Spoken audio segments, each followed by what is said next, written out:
Good evening, one and all. My name's Howard. I'm the proud owner of a Suzuki GSF 650S Bandit,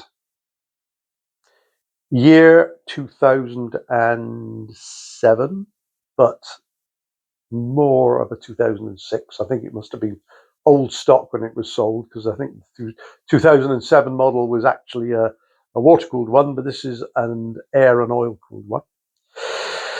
So what I want to talk to you about this evening or today or whenever it is you're listening is I've got a bit of a problem. I've had the bike for about 4 or 5 months. It's been fantastic, done some miles on it, but it's always had this little bit of a rough spot just after idle, just as you're just coming off idle, starting to accelerate. You get like a little bit of how can I describe it? It's like a little woofling sound. It's like a roughness, not a dead spot, but I can't live with it anyway. Long story short. So I've decided to try and cure it. I knew that because it was just after the idle, or just on the idle after the idle, it must be something to do with the pilot air system. The clues really were the fact that it's got a high flow air filter and a Yoshimura exhaust. In fact, I'm going to go and grab the camera. I'll show you what I've got. Hang on 2 secondos. Here we go. Okay, so you're not going to see much there, but that's the scheme of things. Okay, there's the Yoshimura exhaust pipe, exhaust tailpiece.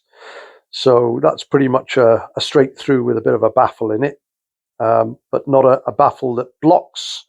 It just sort of dampens things down.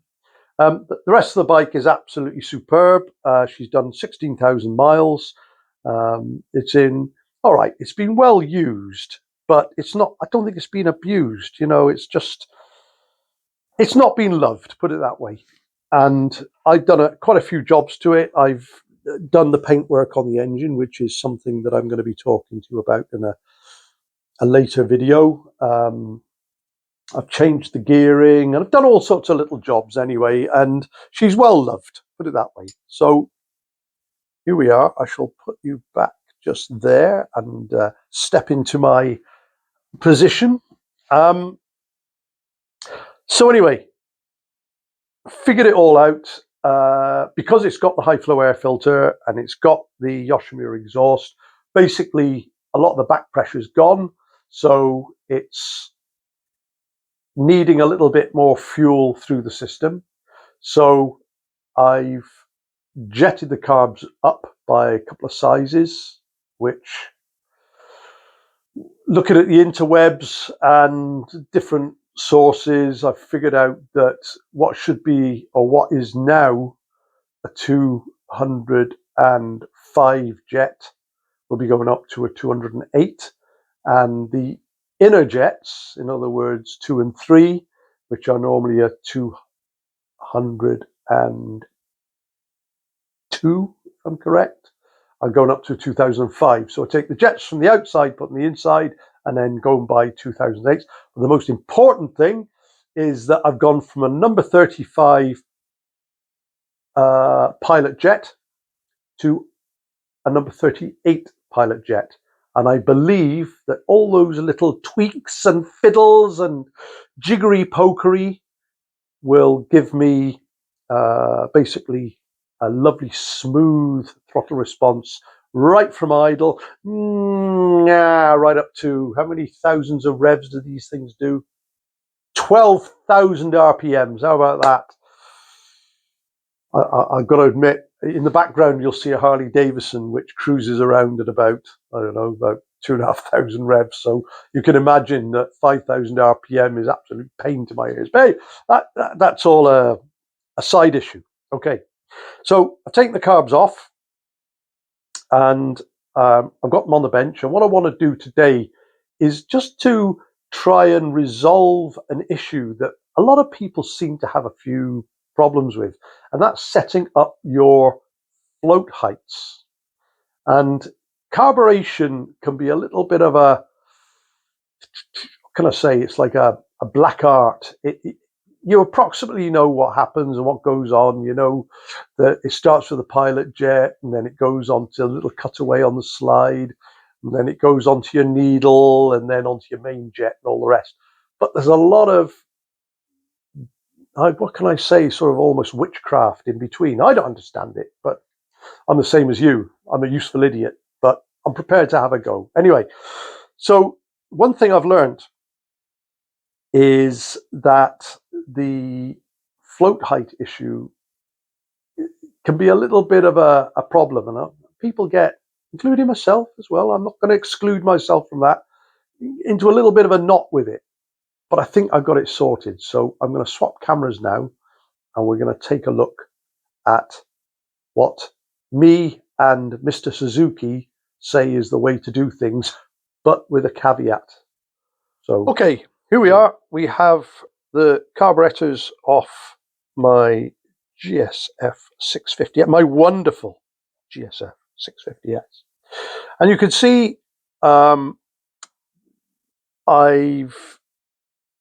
if you look closely, I've got the two jets. These jets here were the 2005s. They came from the outside, and I've hopped them onto the inside. Now I'm waiting for the 208s, and then we'll slot the 38 jets into the little pilot holes which are here. You see that? So there you are. For those that don't know, and you can go make yourself a cup of tea if you do know, that's your emulsion tube. The jet sits on top, and it's ×4, obviously. These little holes are your pilot jets. In other words, those jets are the ones that control your idle mixture, plus a little bit of a progression onto the slide cutaway, and then onwards to all the other stages of carburation. So the reason I've decided to do this little video is that because I'm waiting for the waiting for the jets to turn up, I thought a useful use of my time would be perhaps just to explain what I've done. And the problem is, here is the problem. And it's not me.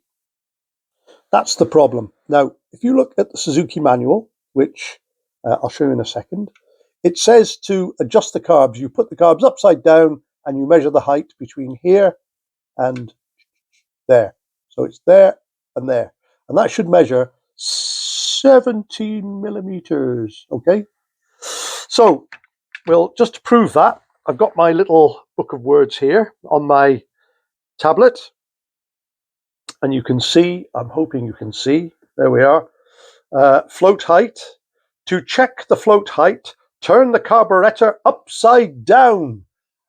No, you don't. And I'll show you why in a second. So this is actually the official Suzuki workshop manual. You can download it from the internet.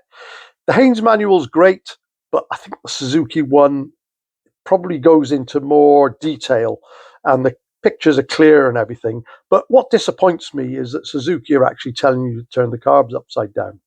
And that shouldn't be the case, because I think it actually says, while the float arm is just contacting the needle, just contacting the needle,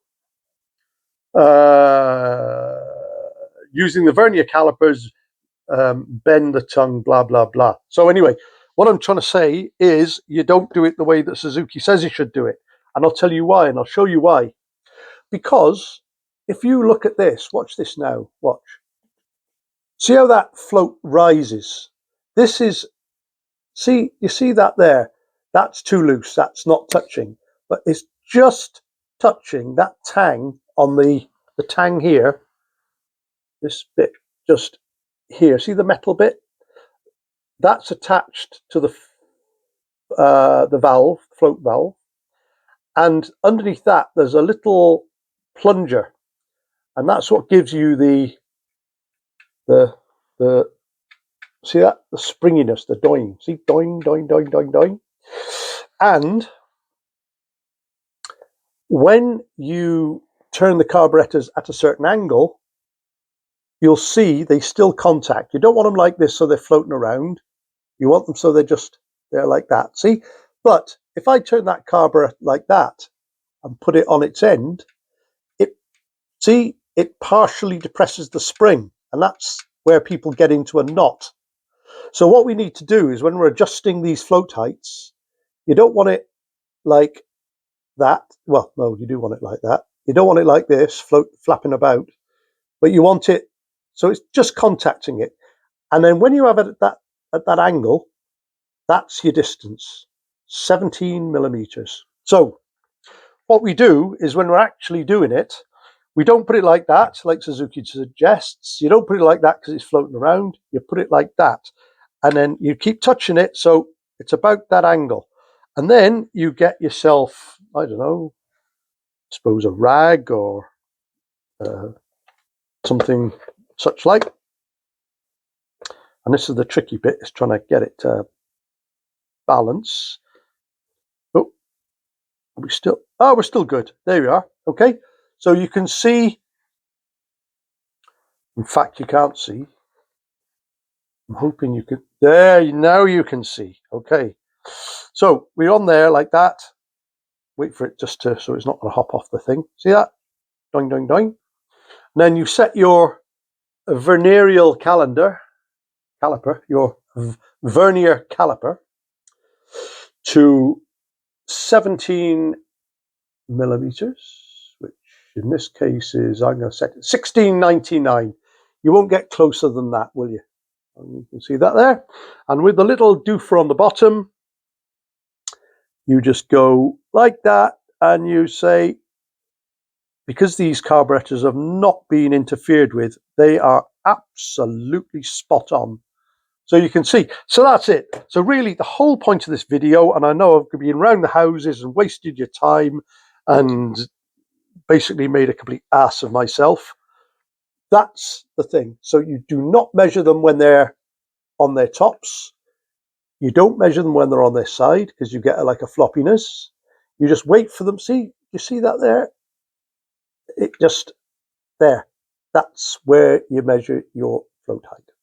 So thank you very much for your time, and I'm hoping that I didn't irritate you too much with my warblings and all the rest of it.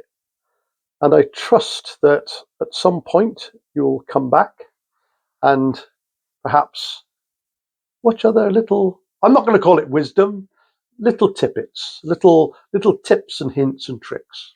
Okay, see you next time.